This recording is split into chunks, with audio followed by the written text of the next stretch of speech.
Hi, welcome back to Storytime with Dave Booker. I appreciate you coming back. We're going to continue our readings today of The Sunset of Tyranny. I'm going to get her name right yet. Hussna Azamy.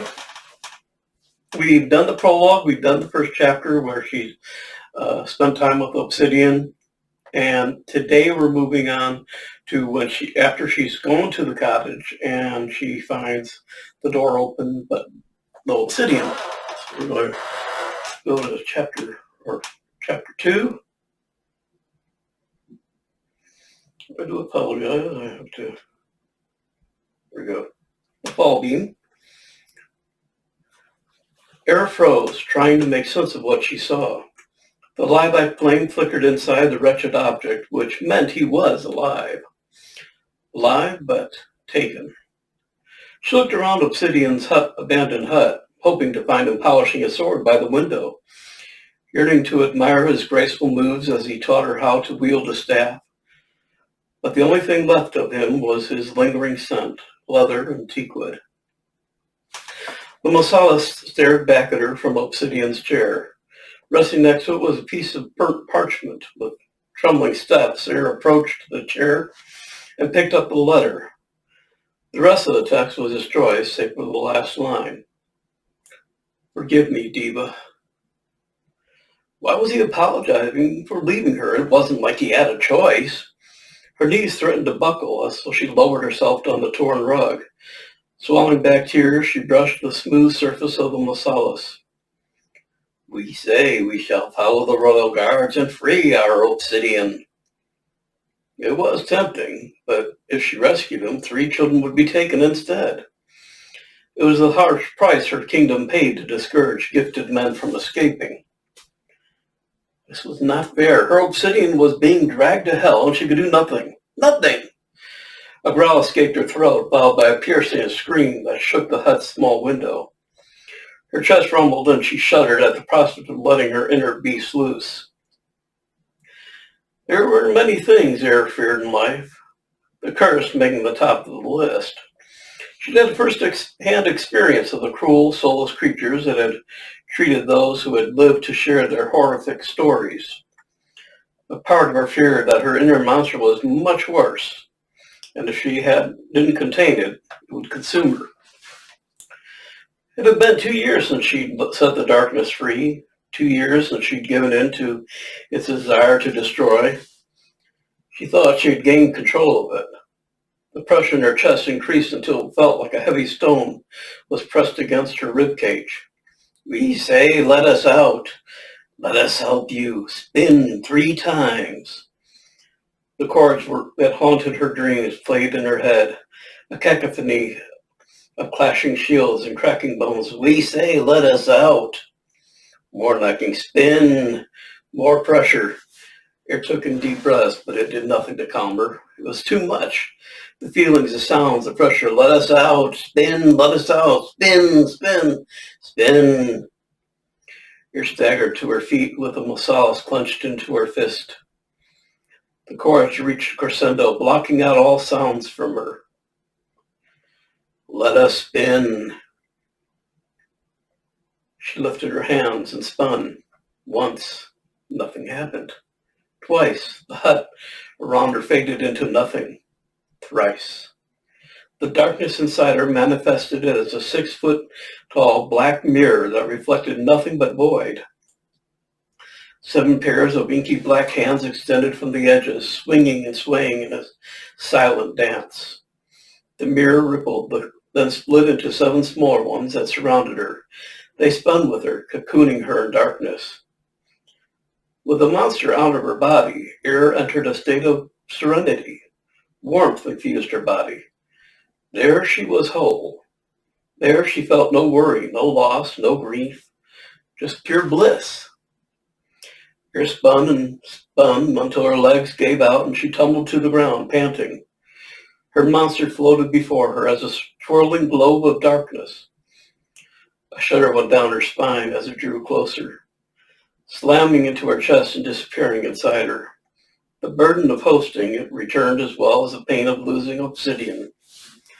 The world around her continued to dance, and the contents of her stomach threatened to erupt. She squeezed her eyes shut and rested her head on the rough ground.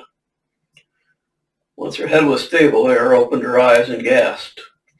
The walls of the hut were currently piles of dust around her, the rug in shreds, Obsidian's letter gone, his chair gone, his home gone. It was as if a tornado had struck down and destroyed everything. Only it wasn't a tornado, but her rage that had obliterated what was left of Obsidian. Air's chest tightened. The only thing left unharmed was the mosasaur that she still clung to. She opened her palm, staring at the dark pyramid.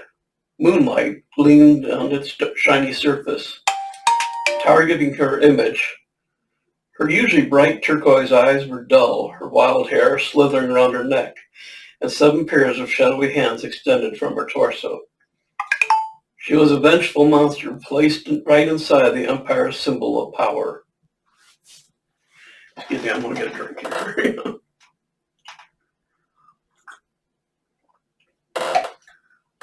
Holding the solace in her palm, Air pointed to the ruins of the hut. This is exactly what I'll do to you. No longer will the Empire claim another man, leaving homes low and futures barren. The Empire, built on the blood and bones of fallen men, would crumble. She rested her palm over her chest.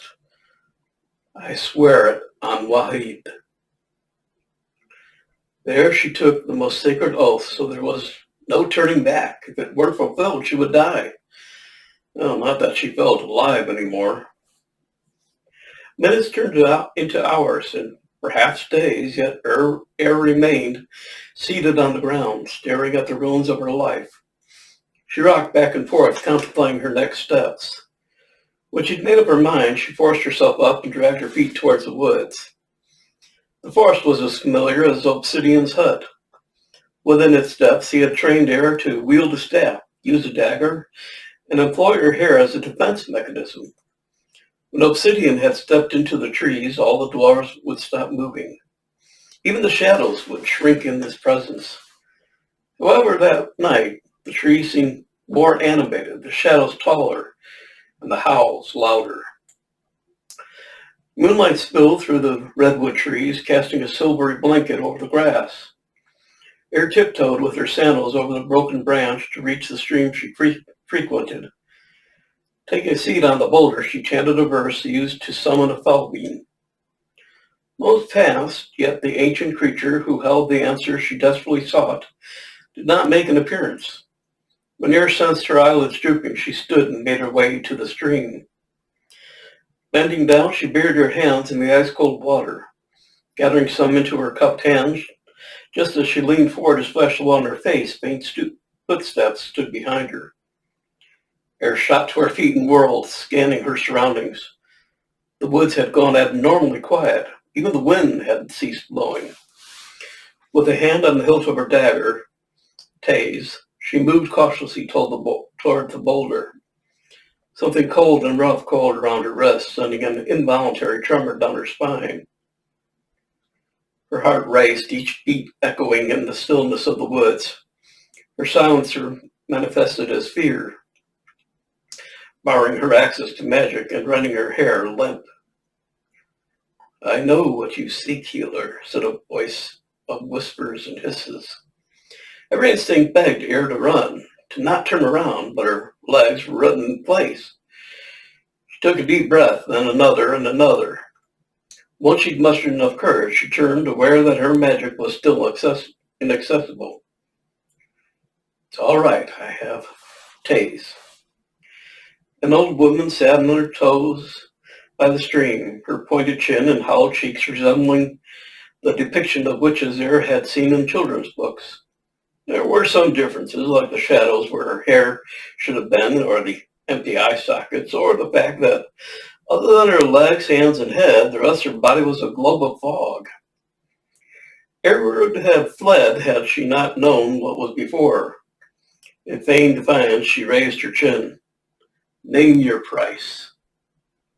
Felbeans had a rule. If the summoner failed to inquire about the cost before receiving the answers, the creature would determine a hefty price. Or had learned that the hard way. Grant me a month of your life, and the answers will be yours.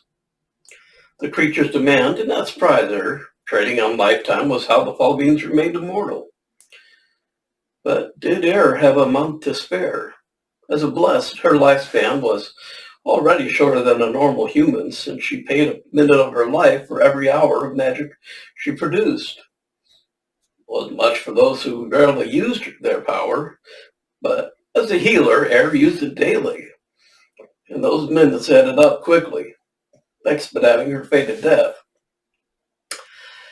How about 2 weeks? I do not negotiate, mortal. Either a month or no answer. Er exhaled. Without Obsidian, her life seemed a punishment anyway. All right, she said, extending her arm. A month of my life is yours. The falling gripped her hand so tight her bones threatened to break. Er's breath hitched as life was sucked out of her. As soon as the creature released her, she collapsed to her knees, panting.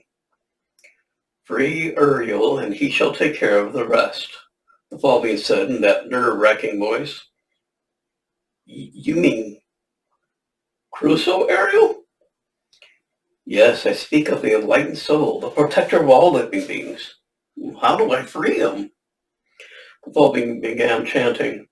The fog that comprised the creature's body twirled and twisted, spreading in the air before her. They danced and spun, taking the shape of letters and forming words. Rescue the blessed, marked by the amber scar. Uncover the tale of a woman captive behind bars. Seek the hidden clues in the city of Kar. The words faded and new ones formed in their place. Combine the three to set Ariel free, for in the shadow of a Krosnos might lies the key to defy the emperors as dark as night. It was an impossible quest. Uriel had been gone for a century. There had to be another way. Er reread the poem. You said only a Kroso can defeat Chaitans. Does that mean the Fear can also help? Getting the Fear's help might be quicker. The Falcon shuddered. How do I find him? Er said, ignoring the creature's reaction. Darkness cannot be destroyed with darkness, healer. The destruction Chaitans have caused in a century, the Spine Eater can accomplish in a day. It was Er's turn to shudder. Something about the Kroso's name and the way the Fall Bean's voice trembled while talking about him made her stop praying. Freeing Crusoe Ariel it was.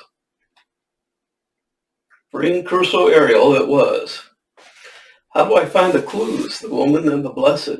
Er asked. Act upon your kindness and the rest will follow.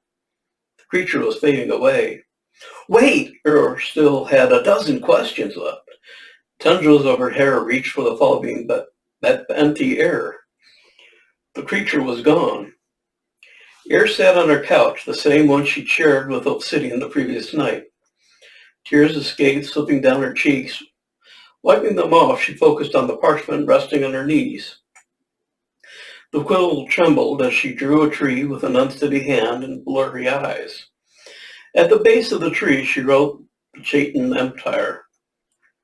Then she drew 3 main branches, one for the scarred blessed, one for the imprisoned woman, and the other for the 3 clues. She had no idea how to get to the 2 individuals, but she knew where to find the clues, so she placed a star next to that branch. Her next step was to get to the impenetrable capital of the Chaitan Empire, Kar City. From that, she needed the help of a rebel group called Karabaticus. Obsidian had told her about them. Despite many failed attempts to free Uriel, the Kabaticus had been persistent in their quest. With the Fall Bean's guidance and their burning desire for vengeance, Er hoped to succeed where others had failed. She would succeed. So this is the picture that she drew. So I'll let you see that.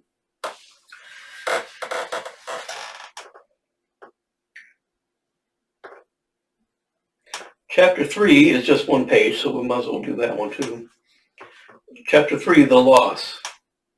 A month had passed since Obsiden was taken, but the gaping wound in Air's heart remained unhealed. She brushed the smooth surface of his mosalis, the lilac flame burning inside it as usual. At least he was still alive, and if she could find the Karabiticus,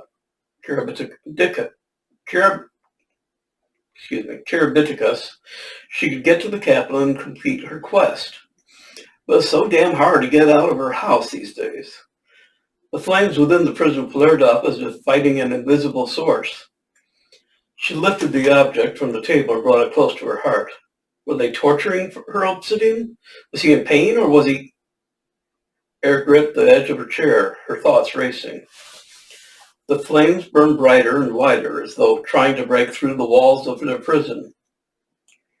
Breathing became hard as the hole in Air's chest expanded, threatening to devour her entire existence. She knew what that behavior meant. She'd seen it with her father's mosalis. Flame flickered one last time before it was no more. Obsiden was dead. We're going to keep going. We'll do chapter 4 too, so we're doing 2, 3, and 4. These will be the only chapters we're doing this time. But I'm sorry. Chapter 4 I've read before already. I'm up, quite a bit. We definitely want to continue. Air kept glancing at the door. The letter had to arrive soon. It had taken her 2 years to track down the hidden network of Korean rebels and an additional year to convince them to trust her. It was high time they cleared her to enter the capital. Any further delay and the flames of her revenge would consume her. She put the thoughts aside and concentrated on healing Medima. Air's brow furrowed as her hair absorbed the patient's pain. Inhaling sharply, she directed the agony into the pit of her stomach. When the ache within her subsided, Air harnessed the healing power of her jado glands, which were activated when one consumed a sunberry. Each sunberry she ate provided her with magic for an hour, but shortened her lifespan by a minute. She tried not to think about that too much. Air's strands glowed like the moon as magic traveled in a wave of warmth up her throat, to her head, and down to the strands attached to Medima's forehead.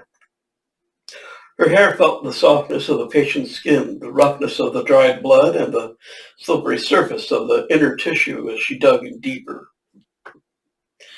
The magic kept pouring in a steady stream of warmth until the brittle gush running from the woman's brow to her right cheek closed, leaving a smooth pink skin in its wake. Air motioned to her assistant, who was holding a damp towel. Chianci leaned forward and gently wiped the blood off Medima's brow. You'll be sore for a while, but this will help. She extended a silver tonic to the patient. Take 2 drops daily for a week. You'll also be careful with the area of injury, Air added. The freshly mended skin and flesh are softer and more susceptible to injury. Medima's gratitude came in a soft murmur, her shoulders slumping as her fingers fidgeted nervously. Air's jaw clenched at the sight of the dried blood staining her blonde hair. It wasn't the first time that the woman had shown up beaten and bloodied. Did he do this to you? Medima's gaze fell to the floor. It took all Air's self-restraint to remain composed. She despised men who abused their wives, men like Hussna. Bear in mind, you will have children one day. Will you just avert your gaze when he beats them up? The woman's eyes watered. Having him is better than being alone. When I came of age, I refused to get married so I could care for my sick father. I was 21 when he died, and no one wanted to marry a rotten cheese. Air crinkled her nose at the stupid names the narrow-minded Silesians called an unwed girl above 18. Kadim did, Medima added, grabbing the frere on there, resting on her lap. And now I have this. She tied the forehead chain over her brow, and can walk proudly among other married women. Air wanted to say being alone was a far better thing than being in an abusive relationship, but the subject of their conversation stormed into the room.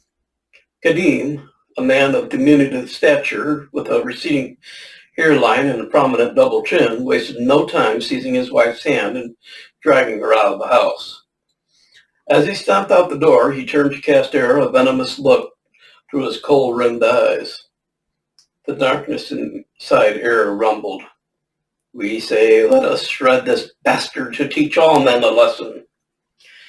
That was exactly what Air would do if she followed Kadim. So she remained seated and focused on her breathing. Once she had suppressed her inner monster, she stood. Her hair rose above her shoulders like an enraged serpent. Kadim needed a lesson, but she would let the healer side of her do the job. We say one day you must accept your other side too. Let it be today. Air avoided looking at the mirror hanging on the wall. She put her on her sandals and exited her home. Not today, not ever. The hyenas were the part of her that needed to be forgotten, and she was closer to that goal. In the last 3 years, the voices had addressed her less often, only presenting themselves when she recalled the demons of her past. She hadn't let them out after that night they had destroyed Obsidian's dwelling. Her white chiffon dress swept the ground as she strode outside. People stopped what they were doing to stare at her. Some bowed their heads, others fell on one knee. She didn't like to be treated like a deity, and would have stopped them from kneeling were she not focused on her prey. With her chin held high, she homed in on the man who was gripping Medima's arm. The woman's shoulders were slouched, and she recoiled as the bastard whispered something in her ear. Air hastened her steps. Ugly memories resurfaced, making Air acutely aware of her own scars. It took all her self-restraint to not reach for her belly, which bore the deepest of them all. Kadim twisted Medima's arm, and the woman's face contorted in pain. A surge of anger rippled through Air. Lifting her skirt, she sprinted towards the bastard. The maneuvers of her hair helped her push back more air and gain momentum. Everything around her appeared a blur of colors as she drew closer to her target. When she reached Kadim, her face was a mask of calm, but her animated locks conveyed a different story. The tips of the strands curled and twisted like the tendrils of a vine. Witch! Kadim spat on the ground and turned to leave. Air did not bother responding verbally. Instead, she guided her attention to the pit of her stomach, drawing forth the pain she had accumulated from edema and other patients throughout the day. Once it traveled to her hair, she struck. Some strands dug into Kadim's forehead, while others grew longer to coil around his feet and arms to hold him in place. The bastard thrashed against his restraints to no avail. It was a blessing that Air didn't feel the pain while releasing it, but the vile man sure as hell did.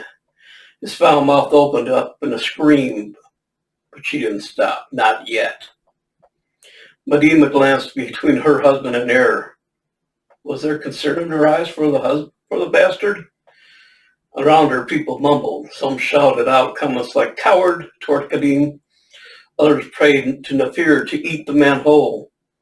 And then there were some who shot pointed looks toward Air and Medima. When Air finally released him, his knees buckled and he tumbled to the ground, panting. Air stared down at him. If you must resort to abusing a woman to feel masculine, then you are no man at all. She squeezed his wrist and he grunted in pain. Lay a hand on her again, and it will be the last time you use it. With that, she turned on her heels and walked away, her hair lay limp on her back, satisfied. Now that her mind was clear, Air could focus on her surroundings. The near sun shone proudly in the sky, blinking the city with soft orange light. She never understood why Nafir even bothered making his son available to the world that both dreaded and hated him. Maybe he wasn't as evil as the world believed him to be. Air strode back toward her house, glancing at the clothing shop that displayed vibrant fabrics and intricate patterns. The smell of cinnamon and fresh bread was divine as she passed the bakery. The baker's young daughter waved at her with a flour-covered hand, flashing her toothy grin, her brown eyes sparkling. Children were such a blessing with their angelic hearts and unconditional love. Air's daughter would have been 5 if she were alive. Swallowing the ache in her throat, she continued her stride. A growing crowd, trailed behind her as she walked. She stopped to acknowledge them. Some approached, kissing her hand in respect, while others expressed gratitude for her past healing efforts. This tonic really helps my headaches. My knees feel so much better. I can even run now. Can you believe that? A smile graced Air's lips. Her heart expanded with gratitude. In the beginning, she had felt uncomfortable with the attention of the masses, but not anymore. It was interesting how things had changed in the past 3 years. After Obsidian's death, Air had stopped seeing patients in fear of hurting them if she lost control. The plague had hit Silas, killing thousands. Upon hearing the news, she had mustered enough courage to enter the city and project her healing power onto the masses. It had been weeks of nonstop traveling to each and every corner of the land to heal the sick. During that time, not once had she lost control of the Aenes, and she had taken it as a sign to leave her solitary life. The woman stood closer with the toddler in her arms. The baby's cheeks were flush, his eyes closed. He's been burning with fever since yesterday. There were more people in the crowd who did not appear well. Air led them back to her backyard where Chansey joined her to tend to those smaller injuries. I need some more drink. Hold on.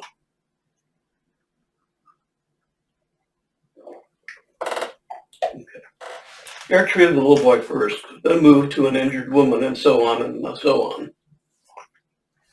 At some point, her magic slowed down. It must have been close to an hour since she nourished her jado glands. Pausing her ministrations, she fished a sunberry out of her dress pocket and popped it into her mouth. Her magic spurred back to life, power surging through her hair to the current patient, a young boy whose skin had reacted to eating nuts. This part of her power was predictable and followed the normal laws of magic. The Aenes, however, was a different story. The monster, or perhaps monsters, did not need to be fed to manifest, and love speaking in her head. It was always there, ready to leave her body and wreak havoc. We say we are unstoppable once you learn to trust us. Never! Air was finishing with her last patient when someone called behind her. She turned to find her brother, Jan, sprinting toward her, his peacock tail bobbing from one side to the other. Jan was blessed with violet eyes and indigo hair, mixed with green, purple, and turquoise shades. His train and feathered crown made him magnificent. He always wished for wings so he could fly and touch the clouds. Jan was breathless when he reached Air. That was a great display, Grandma, he said. You know, Kadim went straight to a royal guard to complain, he snorted. You should have seen the bastard's face when the guard asked him what he had done to deserve the wrath of the great healer of Silas. Air shook her head. Of course, the vile man had complained. The Silesian men often behaved as privileged because of the sacrifice they made for the kingdom. It was time to change the topic before she lost temper again. She jerked her chin toward the envelope Jan was holding. What's that? Jan studied her with violet eyes for a moment before his face broke into a grin. He leaned forward to whisper in her ear. It's from the Karibaticas. Back in her home, Mary opened the letter and used Taze to cut through the tip of her thumb, letting it drip onto the edge of the letter. Anyone reading the letter would find out about a patient providing updates on the recovery from a wound. But the faint circle on the letter's edge indicated the presence of a hidden message. Given it was encrypted with Air's blood, it could only be deciphered through a combination of her fresh blood and thumbprint. Once the crimson drops covered the circle, she pressed her thumb against the shape. The words of the letter disintegrated, revealing the actual message in silver text. Air. The Chaitan Empress has accepted you for the position of royal healer. You should be receiving a formal welcome letter from the Empire soon. We have made arrangements for you to live in the Creek Parkham Palace, and our members will assist you in finding the clues to unravel Corso Uriel's location. You will leave for Car City in 2 days. On your arrival, please visit the Zulatin Bazaar, where Felix will meet you to communicate the next steps. You will have a silver tattoo of Nor, Corso Uriel's son, on his wrist. Stellan.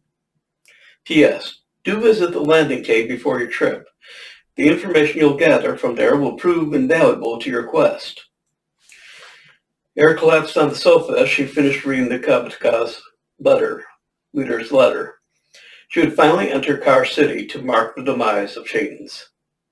Erin blinked 3 times to capture a taswir of the letter. With their magical irises, all blessed had the ability to capture still and animated pictures of the physical world in their memories. She stored her images in a mental bookshelf. Each shelf was color-coded, green for her family, gold for obsidian, and white for healing materials. She had created a blue shelf for this quest and placed the letter alongside the image of her mind map there. Jan grabbed the letter from Air, his eyes shifting as he read it. Wait, the Empress has accepted your offer? He said, his eyes sliding from the letter to the letter again. And we're going to the capital? His smile grew wide, revealing his dimples. He practically shouted the next words. This is glorious! If only could share his enthusiasm. She had taken Jan under her wing 2 years ago when she found him living on the streets. He was 15 then, though not by blood. Jan was her brother, her only family. It terrified her to even think of him in that wretched city, yet she knew he wouldn't accept her request to stay behind. Defeating the Shaitan Empire was as personal to him as to her. He lost his parents at age 5, and his older brother, Bolin, had raised him. The year Er had met Jan, Bolin had been gifted to the Empire. You don't have to come, Er said in a futile attempt to sway him from going. I promised to look for Balin. Jan's smile faltered, his hand brushing the leather bracelet Bolin had gifted him years back. Jan never removed it. We would only part from each other in death, he had always said. That's not up for debate, he said, all excitement gone from his voice. His peacock tail opened to its full glory, a display that occurred whenever he wanted to convince somebody. Some blessed possessed unusual body parts like horns, wings, or tails, but moving them didn't require any magic, so there was no cost associated with using them. Jan could command his tail without consuming any sunberries, just like Eric could move her hair. One thing she hadn't got a command of was keeping her hair animated while experiencing fear. Every time the emotions sucked the life out of her strands, if only they weren't semi-sentient or so closely tied to her emotions. I'm good with blades, Jan said. I know how to cheer you up when you have one of those crying fits. And who's going to help you with the tonics? I bet Madame Quill's a Chansey will refuse to come with you. Er wouldn't want Chansey to, or anyone else she cared about to enter Car City. I don't, she closed her eyes and clenched her hands into fists. I don't want to lose you. The hand gently rested on her shoulder, prompting her to open her eyes. Jan stood before her, a sad smile playing on his lips. We talked about this before, right? They had, multiple times. Listen, I know you can handle the quest alone, Jan added, but we're stronger together, and I know a great deal about Corso Uriel, which would come in handy when searching for the clues. He was right, and Er was being an unprotective bitch. She sighed. Promise you'll be careful. Is that a yes? Er nodded. Jan's face lit up in a swift motion. He closed the distance between them and squeezed her in a tight hug. I love you, Grandma. I love you. All right, Er, said chuckling. Don't choke me to death now. Her grip loosened, but he continued embracing her. Er stroked her brother's soft hair, inhaling the scent of soap and citrus. She couldn't let him end up in the claws of the Shaitan Empire. When Jan found to let her go, Air walked up to the window and looked outside. Two blessed lovers were walking alongside each other, holding hands. If the couple had children someday, they would inherit one of their parents' powers.